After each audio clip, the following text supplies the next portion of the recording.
Hello, welcome back to TechiTrix. നമ്മൾ അങ്ങനെ അമ്മായി വിശേഷത്തിലേക്ക് വീണ്ടും വന്നിരിക്കുകയാണ്. നമ്മൾ ഗൂഗിൾ അമ്മായിയുടെ വിശേഷത്തിലേക്ക് വീണ്ടും വന്നിരിക്കുകയാണ്. ഇതിനു മുമ്പത്തെ അധ്യായത്തിൽ നമ്മൾ പറഞ്ഞു വെച്ചതിൻ്റെ ബാക്കി നമുക്ക് ഈ അധ്യായത്തിൽ തുടരാം. ഓക്കെ, സെർച്ച് എഞ്ചിനുകളുടെ പ്രവർത്തന രീതികളെ കുറിച്ച് നമ്മൾ കുറേ കാര്യങ്ങൾ കഴിഞ്ഞ അധ്യായത്തിൽ പ്രതിപാദിച്ചു. എങ്ങനെയാണ് വിവരങ്ങൾ ലഭ്യമാക്കുന്നതെന്നും എങ്ങനെ നമുക്ക് അത് വേഗത്തിൽ എത്തിച്ചു തരുന്നതെന്നും ഒക്കെ നമ്മൾ അടിസ്ഥാനപരമായിട്ട് നമുക്ക് കുറേ കാര്യങ്ങളൊക്കെ മനസ്സിലാക്കി. ഇനി കുറച്ചുകൂടി വ്യക്തമായിട്ട് അനുബന്ധ കാര്യങ്ങൾ നമുക്ക് ഒന്നുകൂടി പരിശോധിക്കാം. സെർച്ച് എഞ്ചിനുകൾ 3 കാര്യങ്ങൾ ചെയ്യുന്നുണ്ട്. ഒന്നാമത് വിവരങ്ങൾ കണ്ടെത്തൽ അഥവാ സോഴ്സുകൾ കണ്ടെത്തൽ. രണ്ടാമത് ആ വിവരങ്ങളുടെ ശേഖരണം, അത് സംഭരിച്ചു വെക്കൽ. മൂന്നാമതായിട്ട് ഡാറ്റ റാങ്കിങ്, വിവരങ്ങളുടെ തരംതിരിവ്. വിവരശേഖരണം എന്ന് പറയുന്നത് നമുക്ക് റിസൾട്ടായി കാണിക്കുന്ന പേജുകൾ തയ്യാറാക്കണമെങ്കിൽ, അഥവാ നമ്മളൊരു കാര്യം സെർച്ച് ചെയ്യുമ്പോൾ അതിൻ്റെ റിസൾട്ടുകൾ കാണിക്കണമെങ്കിൽ അതിന് ആവശ്യമായ വിവരങ്ങൾ കണ്ടെത്തണം. ഇങ്ങനെ വിവരങ്ങൾ ശേഖരിച്ച് കണ്ടെത്തുന്നതിനെയാണ് ക്രോളിംഗ് എന്ന് പറയുന്നത്. അതുതന്നെയാണ് നമ്മൾ വിവരശേഖരണം എന്നതുകൊണ്ട് ഉദ്ദേശിക്കുന്നത്.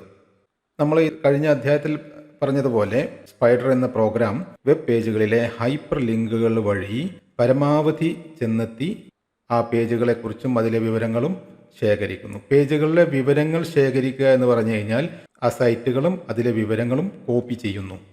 ഇനി രണ്ടാമത്തത് ശേഖരിക്കുക എന്ന് പറഞ്ഞാൽ ഈ വിവരങ്ങൾ നമ്മൾ ആവശ്യപ്പെടുന്ന മുറക്ക് എളുപ്പത്തിൽ ലഭ്യമാക്കി തരണമെങ്കിൽ അത് അങ്ങനെ ഒരു സാഹചര്യത്തിൽ സ്റ്റോർ ചെയ്ത് വെക്കണം, അഥവാ വിവരങ്ങൾ കൃത്യമായി ഡാറ്റാബേസിൽ ശേഖരിച്ചു വെക്കണം. ഇതിനെ ഇൻഡെക്സിംഗ് എന്നാണ് പറയുന്നത്. ആദ്യം നമ്മൾ ക്രോളിംഗ് പറഞ്ഞു, അടുത്തത് ഇൻഡെക്സിംഗ്. വിവരങ്ങൾ നമ്മൾക്ക് എളുപ്പത്തിൽ ലഭ്യമാക്കി തരാം. ആ രീതികൾ നമ്മൾ കഴിഞ്ഞ അധ്യായത്തിൽ പറഞ്ഞിട്ടുണ്ടല്ലോ. നമ്മൾ ഒരു ഡിക്ഷണറിയുടെ കാര്യമൊക്കെ ഒരു എക്സാമ്പിളായി പറഞ്ഞുകൊണ്ട് നമ്മൾ ഉദാഹരിച്ച് പറഞ്ഞിട്ടുണ്ട്. ഒരു സൂചിക തയ്യാറാക്കുക. ഈ സൈറ്റുകളിലേക്കും പേജുകളിലേക്കുമൊക്കെ അതിൻ്റെ ഹൈപ്പർ ലിങ്കുകൾ വഴി എളുപ്പത്തിൽ ചെന്നെത്താവുന്ന ഒരു സൂചിക തയ്യാറാക്കുക. അതാണ് ഇൻഡെക്സിങ്. ഇനി അടുത്തത് നമ്മൾ എന്താണ് സെർച്ച് ചെയ്യുന്നത് എന്നതിനെ ആശ്രയിച്ചിരിക്കുന്നു. നമ്മൾ ആവശ്യപ്പെടുന്ന വിവരങ്ങൾ അഥവാ കണ്ടെത്തുന്ന വിവരങ്ങൾ കൃത്യമായ ക്രമത്തിൽ ഓർഡറിൽ കാണിക്കുക എന്നതാണ് റാങ്കിങ്. അതായത് ഇപ്പം നമ്മളൊരു കാര്യം സെർച്ച് ചെയ്തു, ഒരു 5-6 വാക്കുകൾ ഒന്നിച്ചുള്ള ഒരു വാചകം ആണെന്ന് വിചാരിക്കുക നമ്മൾ സെർച്ച് ചെയ്യുന്നത്. അപ്പം തീർത്തും അതിനോട് യോജിക്കുന്ന, അതിനോട് ഏറ്റവും പൊരുത്തപ്പെടുന്ന റിസൾട്ട് നമ്മളുടെ റിസൾട്ട് പേജിൽ, അഥവാ നമുക്ക് ഈ വിവരങ്ങൾ ഔട്ട്പുട്ടായി കാണിക്കുന്ന പേജിൽ ഏറ്റവും ടോപ്പിലായി വരും. ആ ക്രമത്തിൽ അതിനെ ഓർഡറിൽ കാണിക്കുന്നതിനെയാണ് റാങ്കിങ് എന്ന് പറയുന്നത്.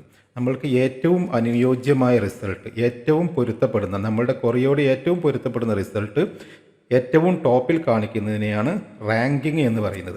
അപ്പോൾ ഈ 3 കാര്യങ്ങൾ കൃത്യമായി സെർച്ച് എഞ്ചിനുകൾ പ്രാവർത്തികമാക്കുന്നു. ഒന്നാമത്തേത് ക്രോളിംഗ് അഥവാ വിവരശേഖരണം, രണ്ടാമത്തത് ഇൻഡെക്സിങ്, അതിനെ ഈ വിവരങ്ങൾ ശേഖരിച്ച് വെക്കുന്നത്, മൂന്നാമത് റാങ്കിങ്, ആ റിസൾട്ട് നമുക്ക് കൃത്യമായി എത്തിച്ചു തരുന്നത്. ടെക്നിക്കലി ഇതിനെ ഇനിയും ഒരുപാട് വിശദീകരിക്കാം, ഒരുപാട് ആഴത്തിൽ ചർച്ച ചെയ്യാം. പക്ഷെ നമുക്കിപ്പോൾ ഒരു യൂസർ പാർട്ടിൽ നിന്നുകൊണ്ട് അത്യാവശ്യം അറിഞ്ഞിരിക്കേണ്ട കാര്യങ്ങളാണ് ഇവിടെ ഞാൻ ഇപ്പോൾ പറഞ്ഞത്. ഇനി നമ്മൾക്കൊരു ഉദാഹരണം പരിശോധിച്ച് നോക്കാം. നമ്മുടെ പഴയ ഫ്രൈഡ് റൈസിലേക്കൊന്ന് തിരിച്ചു പോകാം. നമ്മൾ how to prepare fried rice എന്നാണല്ലോ കൊടുത്തത്. അതിൻ്റെ വീഡിയോ പേജിലാണ് നമ്മൾ നിൽക്കുന്നത്. ഇപ്പോൾ ഇതിൽ നമ്മൾക്ക് how to prepare fried rice എന്ന് ചോദിച്ചതിന് ഒരുപാട് ഉത്തരങ്ങൾ നൽകിയിരിക്കുന്നു. ഇനിയും ഒരുപാട് പേജുകളുണ്ട്. ഇത് നമ്മൾക്ക് താഴെ ഇവിടെ കാണിക്കുന്നു. 5 പേജാണ് ഒരു സമയം നമ്മൾ ഇതിൽ കാണിക്കുന്നതെങ്കിലും നമ്മൾ ഈ ആരോ മാർക്ക് ക്ലിക്ക് ചെയ്ത് മുന്നോട്ട് പോയാൽ ഒരുപാട് പേജുകൾ ഇതുപോലെ ഉണ്ടാവും. അതുപോലെ അതിലെല്ലാം ഇതായിട്ട് ബന്ധപ്പെട്ട വിവരങ്ങൾ ഉണ്ടായിരിക്കും. എന്നാൽ അതിൽ ഏറ്റവും അനുയോജ്യമായ അല്ലെങ്കിൽ അതിനോട് ഏറ്റവും പൊരുത്തപ്പെട്ട് കിടക്കുന്ന വിവരങ്ങൾ ഏറ്റവും ടോപ്പിലായി ഏറ്റവും ആദ്യമായി ഡിസ്പ്ലേ ചെയ്യുന്നു. നമുക്ക് ഫ്രൈഡ് റൈസ് തയ്യാറാക്കാനുള്ള മാർഗങ്ങളെക്കുറിച്ചുള്ള ഏറ്റവും നമ്മുടെ ചോദ്യത്തോട് ഏറ്റവും അടുത്ത് നിൽക്കുന്ന വിവരം അത് ഏറ്റവും ടോപ്പിലായിട്ട് അല്ലെങ്കിൽ ആദ്യമായിട്ട് കാണിക്കുന്നു. എന്നാൽ അതോടൊപ്പം ഇവിടെ നമ്മൾ മനസ്സിലാക്കേണ്ട ഒരു കാര്യം, ഇങ്ങനെ നമ്മളൊരു ക്വറി കൊടുക്കുമ്പോൾ, ഇങ്ങനെ നമ്മളൊരു ചോദ്യം ചോദിക്കുമ്പോൾ ഇതിൽ എന്തൊക്കെ കാര്യങ്ങൾ ഇത് സെർച്ച് ചെയ്യുന്നു, ഏതൊക്കെ റിസൾട്ട് നമുക്ക് തരുന്നു. അപ്പോൾ ഇവിടെ നമ്മൾ how to prepare fried rice, ഇതിൽ 1, 2, 3, 4 വാക്കുകളുണ്ട്. ഈ 4 വാക്കിനും ഉള്ള റിസൾട്ടുകൾ ഇത് പരിധി ഈ റിസൾട്ടായിട്ട് നമുക്ക് കാണിക്കും. ഇതെല്ലാം കൂടി ഒന്നിച്ചുള്ള ഒരു വാചകം മാത്രമല്ല ഇത് വരുന്നത്. ഹൗ എന്നുള്ളത് സെർച്ച് ചെയ്യും, പ്രിപ്പയർ എന്നുള്ളത് സെർച്ച് ചെയ്യും, ഫ്രൈഡ് എന്നുള്ളത് സെർച്ച് ചെയ്യും, റൈസ് എന്നുള്ളത് സെർച്ച് ചെയ്യും. ഇതിൻ്റെ എല്ലാം റിസൾട്ടുകൾ കൂട്ടിച്ചേർത്തിട്ടാണ് ഇത് കാണിക്കുന്നത്. അതുകൊണ്ടാണ് നമുക്കിവിടെ 1,62,00,000 റിസൾട്ട് നമുക്ക് കാണിക്കപ്പെടുന്നത്. ഇനി നമുക്ക് ഇത് ഒഴിവാക്കി നമുക്ക് ഫ്രൈഡ് റൈസ് മാത്രം ഒന്ന് സെർച്ച് ചെയ്ത് നോക്കാം. കണ്ടോ, ഫ്രൈഡ് റൈസ് എന്ന് മാത്രം നമ്മൾ സെർച്ച് ചെയ്തപ്പോൾ how to prepare fried rice എന്നതിൽ നിന്ന് നമ്മൾ വെറും ഫ്രൈഡ് റൈസ് മാത്രം എടുത്ത് സെർച്ച് ചെയ്തപ്പോൾ 6,39,000 അത് കുറഞ്ഞു. നേരത്തെ കോടിക്ക് മുകളിലായിരുന്നെങ്കിൽ ഇപ്പോൾ അത് 6 ലക്ഷത്തിലേക്ക് ചുരുങ്ങി. ഇനി നമ്മൾ ഇതിൽ തന്നെ ഫ്രൈഡ് റൈസ് ഇംഗ്ലീഷ് എന്ന് കൊടുത്തപ്പോൾ 20 ലക്ഷം റിസൾട്ടായി അത് ഉയർന്നു. നമ്മൾ വെറും ഫ്രൈഡ് റൈസ് എന്ന് കൊടുത്ത സമയത്ത് നമുക്ക് 6 ലക്ഷം റിസൾട്ട് കിട്ടിയപ്പോൾ ഫ്രൈഡ് റൈസ് ഇംഗ്ലീഷ് എന്ന് കൊടുത്തപ്പോൾ എന്ത് വന്നു? 20 ലക്ഷം റിസൾട്ടായി അത് ഉയർന്നു. ഫ്രൈഡ് റൈസിൻ്റെ കൂടെ ഇംഗ്ലീഷ് എന്ന് കൂട്ടി സെർച്ച് ചെയ്തിരിക്കും. ഇനി നമ്മൾ ഇത് ഹിന്ദി ആക്കി നോക്കാം. കണ്ടോ, ഇപ്പം അത് ഹിന്ദി ആക്കിയപ്പോൾ 22,20,000 എന്നുള്ള നിലക്ക് വീണ്ടും 2 ലക്ഷം കൂടി, 2,20,000 വീണ്ടും അധികരിച്ചിരിക്കുന്നു. കാരണം ഹിന്ദി ആയിട്ട് ബന്ധപ്പെട്ട് ഹിന്ദിയിലായിരിക്കാം ഫ്രൈഡ് റൈസിനെ കുറിച്ച് ഇംഗ്ലീഷിലുള്ളതിനേക്കാൾ കൂടുതൽ വിവരങ്ങൾ. അതോടൊപ്പം ഹിന്ദി എന്നുള്ള വാക്ക് ചേർന്ന് വരുന്ന ഫ്രൈഡ് റൈസിൻ്റെ പേജുകൾ അല്ലെങ്കിൽ ഈ 3 വാക്കുകളും കൂടി വരുന്ന ഹിന്ദി കൂടി ഉൾപ്പെടുന്ന ഫ്രൈഡ് റൈസ് ബന്ധപ്പെട്ട പേജുകൾ കൂടുതലാണ് എന്ന് മനസ്സിലാക്കാം. ഇനി നമുക്ക് ഈ സ്ഥാനത്ത് മലയാളം, ഇപ്പോൾ ഈ 3 വാചകങ്ങളും കൂടി വരുന്ന പേജുകൾ കേവലം 36,000 താഴ്ന്നു. ഇനി നമുക്ക് ഇതേ തന്നെ നമുക്ക് ഫ്രൈഡ് റൈസ് കേരള, ഇപ്പോൾ അത് 90,800 ആയി ഉയർന്നു.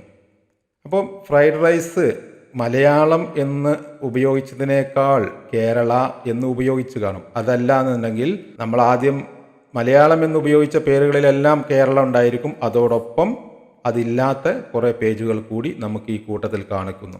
ഇതുപോലെ സെർച്ച് എഞ്ചിനുകളിൽ സെർച്ച് ചെയ്യുന്നതിന് ഒരുപാട് നമുക്ക് ശ്രദ്ധിക്കാൻ പറ്റുന്ന, അത് നമുക്ക് ഇമ്പ്രൂവ് ചെയ്യാൻ പറ്റുന്ന ഒരുപാട് കാര്യങ്ങളുണ്ട്. സെർച്ച് ചെയ്യുന്ന രീതികളുണ്ട്. അതിനെക്കുറിച്ച് ഞാൻ സെപ്പറേറ്റ് ആയിട്ട് ഒരു അധ്യായത്തിൽ കാണിച്ചു തരാം. സെർച്ച് ഇപ്പം നമ്മൾ എല്ലാവരും ചെയ്തുകൊണ്ടിരിക്കുന്ന സെർച്ച് ശരിയായ റിസൾട്ടുകൾ കിട്ടാൻ അല്ലെങ്കിൽ നമുക്ക് ഏറ്റവും പ്രോപ്പറായിട്ടുള്ള റിസൾട്ട് കിട്ടാൻ പര്യാപ്തമാണോ എന്നുള്ളത് കൂടി നമ്മൾ പരിശോധിക്കേണ്ടതുണ്ട്. സെർച്ച് ചെയ്യുമ്പോൾ നമുക്ക് അനുവർത്തിക്കാൻ പറ്റുന്ന അല്ലെങ്കിൽ നടപ്പിലാക്കാൻ പറ്റുന്ന കുറേ എളുപ്പ വഴികളുണ്ട്. കൃത്യമായ ഉത്തരം കിട്ടാനുള്ള മാർഗങ്ങളുണ്ട്. അത് ഇനി മറ്റൊരു അധ്യായത്തിൽ നമുക്ക് പരിശോധിക്കാം. ഇപ്പം നമ്മൾ ജസ്റ്റ് സെർച്ച് എഞ്ചിനെ കുറിച്ചുള്ള കുറച്ച് കാര്യങ്ങളെ പറഞ്ഞിട്ടുള്ളൂ. സെർച്ച് എഞ്ചിനുകളെ കുറിച്ചും അത് സെർച്ച് ചെയ്യുന്ന രീതികളെക്കുറിച്ചൊക്കെ ഇനിയും ഇതിലധികം വിശദീകരിക്കാനുണ്ട്. അത് നമുക്ക് മറ്റൊരു അവസരത്തിൽ ആവാമെന്ന് കരുതുന്നു. ഹലോ, അപ്പം നമ്മൾ ഗൂഗിൾ അമ്മായിയുടെ വിശേഷങ്ങൾ ഏതാണ്ടൊക്കെ പറഞ്ഞ് അവസാനിപ്പിച്ചു എന്നേ പറയാൻ പറ്റുള്ളൂ. ഈ പറഞ്ഞതിലൊക്കെ തന്നെ ഒരുപാട് അങ്ങനെ കൂടുതൽ ഡീപ്പായിട്ട് പഠിക്കുന്നവർക്ക് ഇപ്പോൾ ഈ പറഞ്ഞതിൽ തന്നെ ഒരുപാട് അഡീഷണൽ ആയിട്ടുള്ള കാര്യങ്ങൾ ഇനിയും ക്രോളിങ്ങിനെ പറ്റി, അതുപോലെ ഇൻഡെക്സ്, ഗ്രേഡിങ്, ഇതൊക്കെ തന്നെ അതിൻ്റെ ഫർദർ സ്റ്റെപ്സ് നമുക്ക് കുറേയും കൂടി ഡീപ്പായിട്ട് ഇറങ്ങി ചെന്ന് പഠിക്കാൻ, അതിപ്പോൾ അത്തരം പ്രോഗ്രാമിങ് ചെയ്യുന്നവർക്ക് അല്ലെങ്കിൽ അതുപോലുള്ള സ്റ്റുഡൻസിനൊക്കെയാണ് അങ്ങനെയുള്ള ആവശ്യങ്ങൾ വരിക. അപ്പോൾ അങ്ങനെയുള്ള ആവശ്യങ്ങൾ വരുന്ന ഘട്ടത്തിൽ അങ്ങനെ ആർക്കെങ്കിലും അറിയേണ്ടതുണ്ടെന്നുണ്ടെങ്കിൽ ചോദിച്ചാൽ ഞാൻ പറഞ്ഞുതരാം. പിന്നെ അത്യാവശ്യം നമ്മുടെ കുറച്ച് സംശയങ്ങളും കാര്യങ്ങളും ഗൂഗിൾ എങ്ങനെ പ്രവർത്തിക്കുന്നു എന്നതിനെക്കുറിച്ച് നമുക്കൊരു ഐഡിയ കിട്ടാനൊക്കെ ഉള്ള കാര്യങ്ങളൊക്കെ ഞാൻ പറഞ്ഞു എന്നാണ് വിശ്വസിക്കുന്നത്. ഇനി നമുക്ക് ഗൂഗിൾ ടിപ്സ് ഉണ്ട്. ഗൂഗിൾ ടിപ്സ് ആൻഡ് ട്രിക്സ് എന്ന് പറഞ്ഞാൽ അതിൽ നമ്മൾ ഗൂഗിൾ ഉപയോഗിക്കുന്നിടത്ത്, നമ്മളിപ്പോൾ ഗൂഗിൾ ഉപയോഗിക്കുന്നവരെല്ലാവരും അതിൻ്റെ എല്ലാ യഥാർത്ഥ ഗുണങ്ങൾ ഉപയോഗിച്ചുകൊണ്ടാണ് എന്ന് തോന്നില്ല. കാരണം അതിലൊക്കെ തന്നെ നമുക്ക് കുറച്ചും കൂടി നമ്മളെ സെർച്ച് ക്രൈറ്റീരിയകളിലൊക്കെ നമുക്ക് കുറച്ചും കൂടിയൊക്കെ ശ്രദ്ധിച്ചു കഴിഞ്ഞാൽ കുറച്ചും കൂടി ബെറ്റർ റിസൾട്ട് ഉണ്ടാക്കാനൊക്കെ സൗകര്യാനുസരണം നമുക്ക് അതൊക്കെ പരിശോധിക്കാം. ഓക്കെ, അപ്പോൾ നമുക്ക് വീണ്ടും കാണാം. Good bye.